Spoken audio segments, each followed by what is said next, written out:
आज हम concept of human resource management के बारे में जानेंगे कि concept of human resource management किसे कहते हैं। Concept of human resource management को जानने से पहले यह जानना ज़रूरी है कि कॉन्सेप्ट किसे कहते हैं। Concept is the idea or image or understanding about a thing, activity or a person that emerges in the mind of a person. अवधारणा या विचार किसी भी वस्तु, कार्य या व्यक्ति के संबंध में वह विचार, धारणा या आकृति है जो उस वस्तु, कार्य या व्यक्ति की विशेषताओं के कारण किसी भी व्यक्ति के मस्तिष्क में बनती है। स्पष्ट है कि किसी भी वस्तु को, कार्य को या व्यक्ति को देखने से, उसकी विशेषताओं को देखने से जो भी विचार मस्तिष्क में उत्पन्न होता है या जो भी इमेज बनती है, वही इमेज, वही विचार, वही धारणा, वही सोच कॉन्सेप्ट कहलाता है।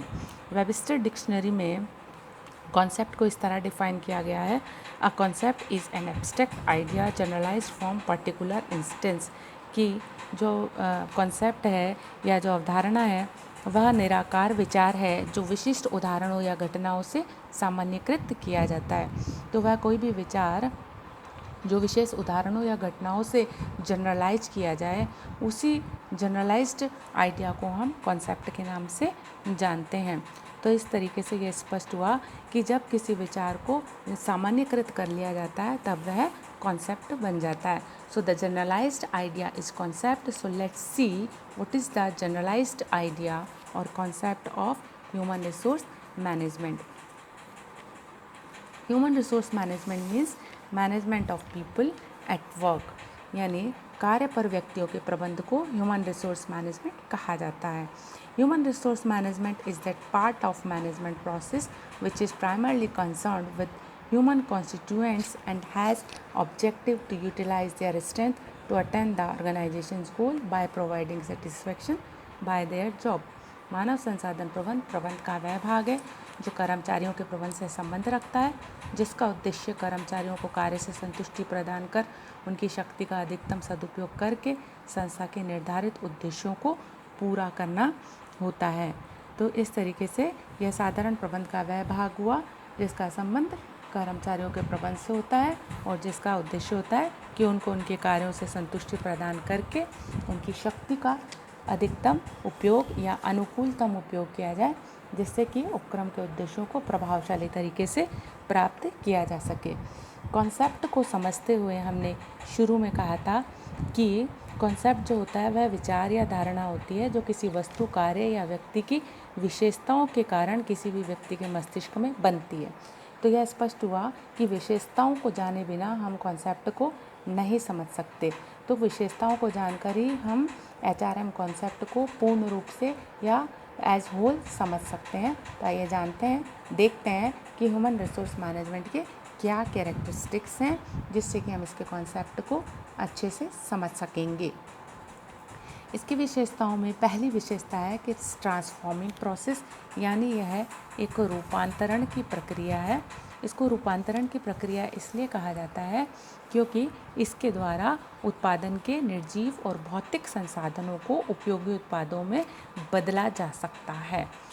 Human resource management is a transforming process because it helps in transforming the lifeless factors of production into useful products। यानी उत्पादन के जितने भी साधन होते हैं, मशीनें होती हैं या कच्चा माल होता है या जो भी अन्य साधन होते हैं, उन सारे के सारे साधनों को केवल ह्यूमन रिसोर्स मैनेजमेंट के द्वारा ही उपयोगी और क्रिएटिव वस्तुओं में बदला जा सकता है, क्योंकि सभी शक्तियों का या सभी संसाधनों का जो सदुपयोग है वो मानव संसाधन प्रबंध पर ही निर्भर करता है और इसी में यह रूपांतरण की शक्ति होती है। इसीलिए इसको हम ट्रांसफॉर्मिंग प्रोसेस के नाम से जानते हैं। इसकी एक विशेषता यह है कि यह रिजल्ट ओरिएंटेड होता है, क्योंकि मानव संसाधन प्रबंध के कुशल उपयोग से सामान्य व्यक्ति भी असामान्य परिणाम दे सकते हैं या उनसे असामान्य परिणाम प्राप्त किया जा सकता है। साथ ही संगठन भी शीघ्रतापूर्वक और कुशलतापूर्वक लक्ष्यों को प्राप्त कर सकता है, इसलिए इसे रिजल्ट ओरिएंटेड कहा जाता है।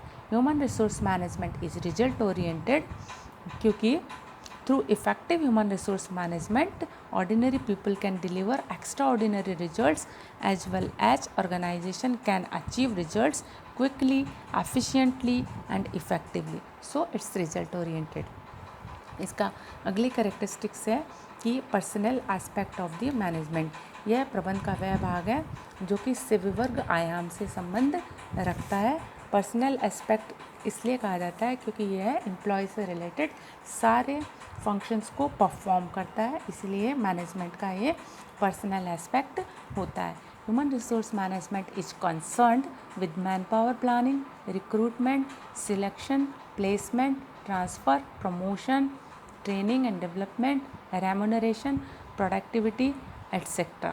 In short, from beginning to end, all the activities regarding employees included in the HRM. So, human resource management has personal aspect of the management. कर्मचारियों के प्रबंध से संबंध रखने वाले सारे कार्य मानव संसाधन प्रबंधन में सम्मिलित किए जाते हैं। इसका अगला लक्षण है कि पर्वेसिव फंक्शन या सर्वव्यापक कार्य है। जहाँ भी मनुष्यों से कार्य लिया जाता है वहाँ पे मानव संसाधन प्रबंध की आवश्यकता अनिवार्य रूप से पड़ती है, क्योंकि भौतिक संसाधनों का उपयोग मानवीय संसाधनों पर ही निर्भर करता है। इसीलिए सारे भौतिक संसाधन तभी उपयोगी होंगे जबकि मानव संसाधनों का सदुपयोग किया जाएगा, यानी उनका कुशल प्रबंध किया जाएगा। तो इस तरीके से यह कहा जा सकता है कि मानव संसाधन प्रबंध एक पर्वेसिव फंक्शन है, क्योंकि सभी कार्य मनुष्यों के द्वारा ही किए जाते हैं। अब सभी कार्य मनुष्यों के द्वारा किए जाते हैं तो सभी जगह अनिवार्य रूप से मानव संसाधन प्रबंध की आवश्यकता होती ही है। सभी उपक्रमों में, उपक्रम के सभी विभागों में, प्रबंध के सभी स्तरों पर इस प्रबंध को अनिवार्य रूप से अपनाना होता है, इसलिए इसको सर्वव्यापक कार्य के नाम से जाना जाता है। ह्यूमन रिसोर्स मैनेजमेंट का जो अनादर फीचर है वो है साइकोलॉजी ऑफ ह्यूमन रिलेशनशिप, कि यह है मानवीय संबंधों का मनोविज्ञान है। इसका संबंध मानवीय संबंधों के मनोविज्ञान को जानने से होता है, क्योंकि इसका जो रूट है या जो बेस है वो है मानवीय संबंध, कर्मचारियों से बेहतर संबंध बना के मेलोडियस रिलेशन बनाकर ही जो है एक उपक्रम प्रभावशाली तरीके से कार्य ले सकता है।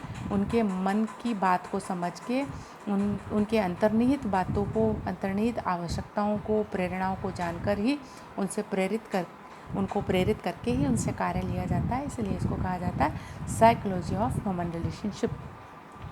It is psychology of human relationship. Its main object is to help employees to develop their potentialities and capacities to the full so that they can derive the greatest satisfaction from their work.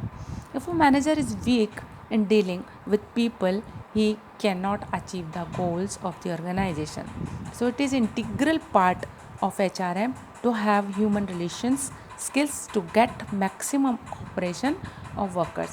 अपने कर्मचारियों से अगर हम maximum contribution या corporation चाहते हैं तो उनके कार्यों का मनोविज्ञान, उनकी अंतःप्रेरणाओं को जानना जरूरी होता है, और यह कार्य मानव संसाधन प्रबंध का प्रमुख विषय होता है, या मानव संसाधन प्रबंध के द्वारा यह कार्य किया जाता है। उनकी अंतःप्रेरणाओं या उनकी आवश्यकताओं को पहचान कर उनको प्रेरित करके उनसे कार्य लिया जाता है। जो human resource management is psychology of human relationship. इसकी एक और कैरेक्टरिस्टिक्स है कि यह एक कंटिन्यूस प्रोसेस है। Human resource management is a continuous process, यानी यह वह प्रक्रिया है जो निरंतर रूप से चलती रहती है। It's a never ending process, क्योंकि जब तक उपक्रम बना रहता है, निरंतर रूप से कर्मचारियों की आवश्यकता बनी रहती है, तो रिकरिंग रूप से एम्प्लॉयज़ का प्लानिंग किया जाता है, जिसको हम मैन पावर प्लानिंग कहते हैं। उनका रिक्रूटमेंट किया जाता है, सिलेक्शन किया जाता है, ट्रेनिंग दी जाती है, और इस तरीके से उनका अप्रेजल किया जाता है, मोटिवेशन किया जाता है। ये सारे प्रोसेस कंटिन्यूसली चलते रहते हैं। ये एक ऐसा प्रोसेस नहीं है जिसको वन टाइम किया जाए या जिसको ऑन एंड ऑफ किया जाए, इसीलिए इस प्रक्रिया को हम कंटिन्यूस प्रोसेस के नाम से जानते हैं। जब तक एक उपक्रम का अस्तित्व बना रहता है तब तक जो है ह्यूमन रिसोर्स मैनेजमेंट भी रिक्वायर्ड रहता है, इसलिए इसको हम निरंतर प्रक्रिया या कंटिन्यूस प्रोसेस के नाम से जानते हैं। Human resource management is art as well as science. इसको कला एवं विज्ञान दोनों कहा जाता है। जहाँ ह्यूमन रिसोर्स मैनेजमेंट किसी भी उपक्रम के जो है संख्यात्मक या क्वांटिटेटिव एस्पेक्ट से रिलेशन रखता है, एम्प्लॉयज़ के क्वांटिटेटिव एस्पेक्ट से रिलेशन रखता है, वहीं यह उनके क्वालिटेटिव एस्पेक्ट से ज़्यादा रिलेशन रखता है या उससे भी संबंधित होता है। Human resource management is art because it deals with the qualities या qualitative aspect like skill, knowledge, talent and creativity of the staff. तो इसका संबंध कर्मचारियों के गुणात्मक आयामों से होता है, उनकी कुशलताओं से होता है, उनकी नॉलेज से होता है, उनके टैलेंट से होता है और उनकी रचनात्मकता से होता है और इन सबको इंक्रीज करने से होता है। इसीलिए इसको हम आर्ट के नाम से जानते हैं। परंतु यह विज्ञान भी है, क्योंकि इसमें भर्ती के लिए, चयन के लिए, ट्रेनिंग के लिए, परफॉर्मेंस अप्रेजल के लिए, सिलेक्शन के लिए पर्टिकुलर टेक्निक्स को यूज किया जाता है। यही नहीं, इसके कुछ पर्टिकुलर प्रिंसिपल्स भी होते हैं, इसीलिए इसको हम साइंस भी कहते हैं। So human resource management science also because of application of different scientific techniques are applied for recruitment, selection, training and development and appraisal of staff. So it is science also. So ये कहा जा सकता है कि human resource management is the art and science both, और it is a mixture of art and science. तो इस तरीके से इसकी कुछ कैरेक्टरिस्टिक्स के बिहाफ पर हम ये जान पाए कि ह्यूमन रिसोर्स मैनेजमेंट क्या होता है, इसका कॉन्सेप्ट क्या होता है। विशेषताओं या लक्षणों के आधार पर यह जाना जा सकता है कि इसकी क्या यह क्या विचार है और यह क्रमागत रूप से कैसे आगे डेवलप हुआ। तो इसके बारे में आज हमने जाना कि मानव संसाधन प्रबंध की वह शाखा होती है जो कि किसी भी उपक्रम के कर्मचारियों से संबंध रखती है और इसका उद्देश्य उनको उनके काम से संतुष्टि प्रदान करके उनकी शक्ति का सदुपयोग करना होता है, और जिससे कि कर्मचारियों को भी संतुष्टि मिल सके और उपक्रम के भी उद्देश्यों की प्राप्ति हो सके। यह जो कॉन्सेप्ट है यह अपना एक क्रमागत विकास करते हुए आज यह प्रूव हुआ है या आज ये जनरलाइज हुआ है। तो अगली क्लास में या अगले लेक्चर में हम ये देखेंगे कि इसका जो इवोल्यूशन है वो किस तरीके से हुआ या इसके डेवलपमेंट के स्टेजेस क्या रहे। तो आज की क्लास में concept of human resource management को जानने के बाद अगली क्लास में हम ये जानेंगे कि व्हाट इज़ द या evolution of human resource management concept क्या है। So the next topic will be evolution of human resource management concept. Thank you.